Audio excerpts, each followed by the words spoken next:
Hello friend, स्वागत है आपका हमारे इस यूट्यूब चैनल में। दोस्तों, आज की वीडियो आपके लिए बेहद ही इंपॉर्टेंट होने वाली है क्योंकि आज मैं आपके लिए एक नया प्रैक्टिस सेट लेकर आया हूं जो कि आपके टीजीटी पीजीटी एग्जाम के लिए बेहद ही इंपॉर्टेंट है।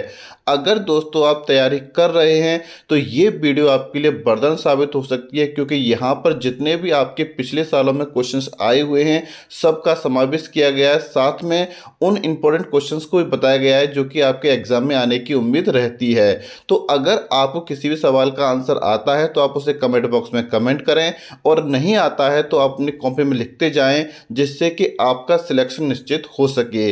तो आइए दोस्तों शुरू करते हैं आज का सबसे पहला सवाल।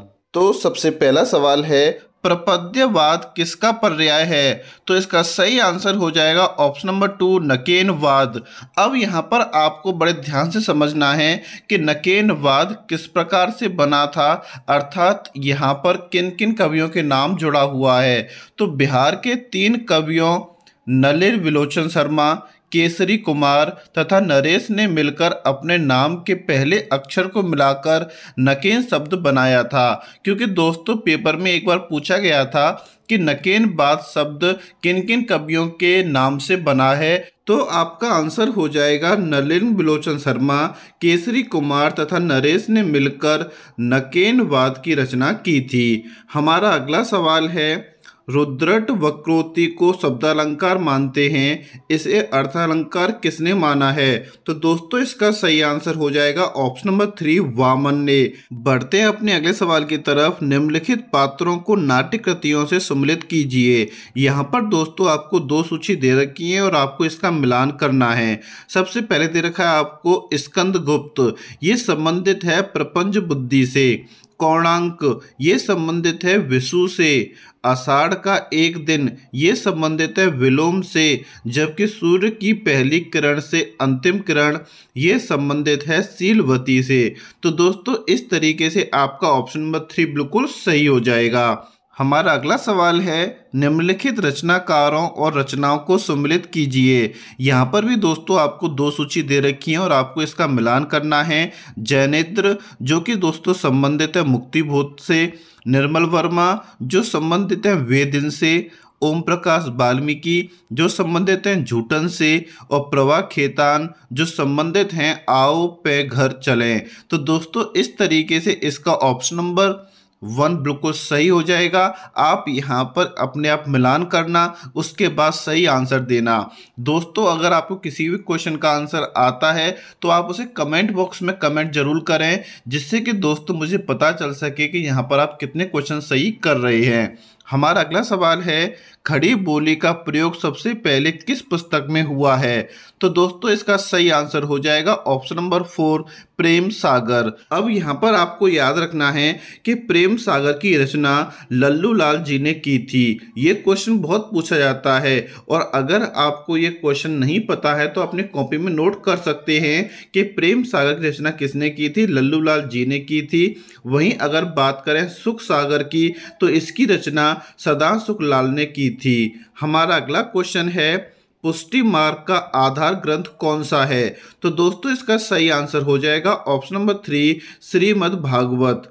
अब यहाँ पर मैं आपको बता दूं कि श्रीमद् भागवत को हम लोग भागवत महापुराण भी कहा जाता है। क्या कहा जाता है? भागवत महापुराण भी कहा जाता है। यह वेद व्यास द्वारा रचित 18 पुराणों में से एक है। तो अगर आपसे पेपर में पूछा जाता है कि श्रीमद् भागवत की रचना किसने की थी, तो सब लोग जानते होंगे इसका आंसर क्या हो जाएगा? वेद व्यास हो जाएगा।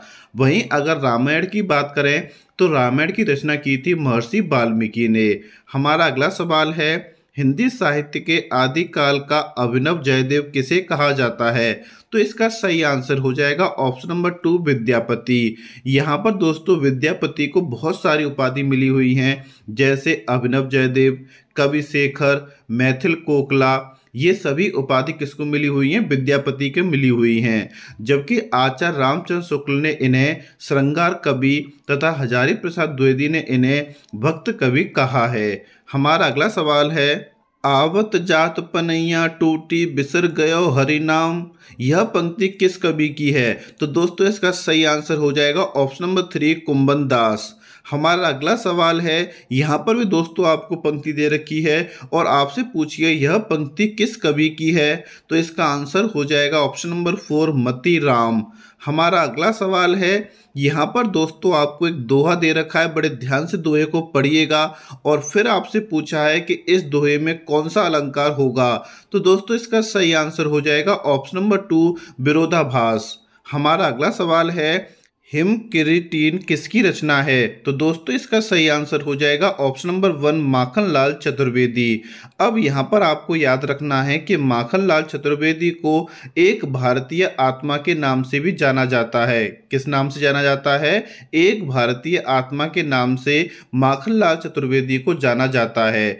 वहीं दोस्तों हम हरिओद की बात करें तो हरिओद ने प्रिय प्रवास की रचना की थी और बालकृष्ण शर्मा नवीन राष्ट्रीय सांस्कृतिक काव्यधारा के कवि हैं। हमारा अगला सवाल है, कछुआ धर्म किस विधा की रचना है, तो इसका सही आंसर हो जाएगा ऑप्शन नंबर 3 निबंध। अब यहाँ पर आपको पता होना चाहिए कि इसकी रचना किसने की थी, तो कछुआ धर्म चंद्रधर शर्मा गुलेरी द्वारा लिखित निबंध है। हमारा अगला सवाल है, ए लड़की किसकी रचना है, तो इसका दोस्तों आंसर हो जाएगा ऑप्शन नंबर 4 कृष्णा सोबती। कब हुई थी, तो 1991 ईस्वी में इसकी रचना हुई थी। हमारा अगला सवाल है, शकुंतला की अंगूठी के नाटककार कौन है, तो इसका सही आंसर हो जाएगा ऑप्शन नंबर 1 सुरेंद्र वर्मा। हमारा अगला सवाल है, आह वेदना मिली विदाई किस नाटक के गीत की पंक्ति हैं, तो दोस्तों इसका सही आंसर हो जाएगा ऑप्शन नंबर 3 स्कंद गुप्त।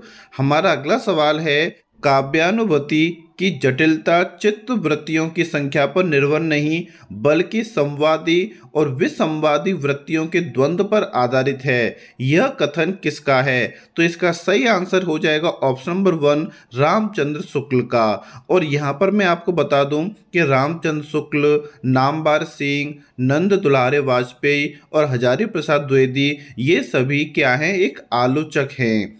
हमारा अगला सवाल है, हिंदी साहित्य के इतिहास लेखकों का काल क्रमानुसार सही क्रम क्या होगा, तो इसका सही आंसर हो जाएगा ऑप्शन नंबर 4 मिश्र बंधु, रामचंद्र शुक्ल, राम कुमार वर्मा और हजारी प्रसाद द्विवेदी।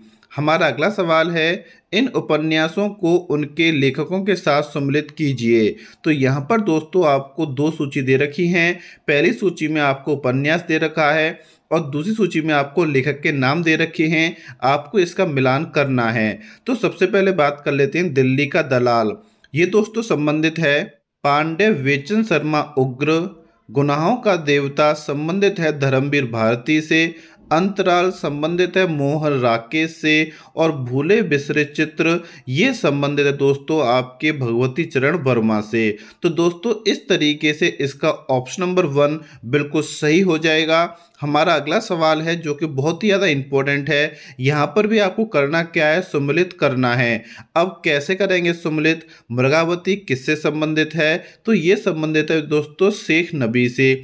मधुमालती किससे संबंधित है, तो ये संबंधित है नूर मोहम्मद से। आखिरी कलाम किससे संबंधित है, तो ये संबंधित है दोस्तों मंझन से। और वहीं बात करें अनुराग बासरी, तो ये संबंधित है दोस्तों जायसी से। तो यहाँ पर भी आपका ऑप्शन नंबर 1 बिल्कुल सही हो जाएगा। हमारा अंतिम क्वेश्चन है, इन बोलियों को उनके बोली क्षेत्र से सम्मिलित कीजिए। आपको एक तरफ बोली दे रखी हैं और एक तरफ आपको क्षेत्र दे रखे हैं। बांगुरी ये संबंधित है रोहतक से, भोजपुरी ये संबंधित है छपरा से, कुमायूनी ये संबंधित है दोस्तों अल्मोड़ा से, खड़ी बोली और ये संबंधित है आपकी मेरठ से। तो दोस्तों इस तरीके से इसका भी आपका आंसर 1। तो दोस्तों इस तरीके से मैंने आज आपको एक नया प्रैक्टिस सेट सॉल्व करा दिया है। इसमें मैंने बहुत सारे क्वेश्चंस आपको नए बताए हैं। उम्मीद करूंगा कि उनका आंसर भी आपने दिया होगा और अगर नहीं दिया है तो उनको नोट कर लीजिएगा जिससे कि आपकी तैयारी काफ़ी अच्छी हो सके। थैंक यू वेरी मच दोस्तों।